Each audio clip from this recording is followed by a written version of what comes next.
পতাকা হাতে দক্ষিণ কোরিয়ার রাজধানী সিউলের বন্দিশালার বাইরে জড়ো হয়েছেন শত শত ইউল সমর্থক। গ্রেফতারের প্রতিবাদ আর গণতন্ত্র হরণের অভিযোগ তুলে এ সময় দক্ষিণ কোরিয়া ও যুক্তরাষ্ট্রের পতাকা হাতে স্লোগান দেন তারা।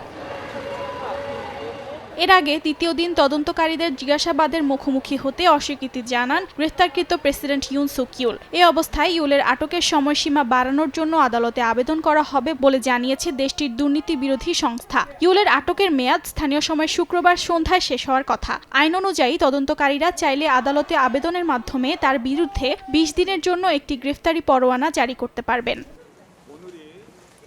তবে দক্ষিণ কোরিয়ার একাধিক সংবাদ মাধ্যমের প্রতিবেদনে বলা হয় তার আটককালীন সময় বাড়ানোর জন্য এরই মধ্যে আদালতে আবেদন করেছে সংশ্লিষ্টরা। যদিও এ বিষয়ে এখনও বিস্তারিত জানায়নি সংশ্লিষ্ট কর্তৃপক্ষ।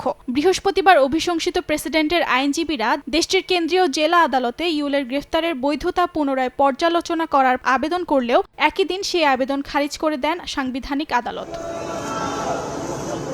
বর্তমানে সিউলের বন্দিশালায় রয়েছেন ইউল। নানা নাটকীয়তার পর স্থানীয় সময় বুধবার দক্ষিণ কোরিয়ার বর্তমান অভিশংসিত প্রেসিডেন্ট ইউন সুক ইউলকে গ্রেফতার করা হয়। অর্চিতা শেহজিন, সময় সংবাদ।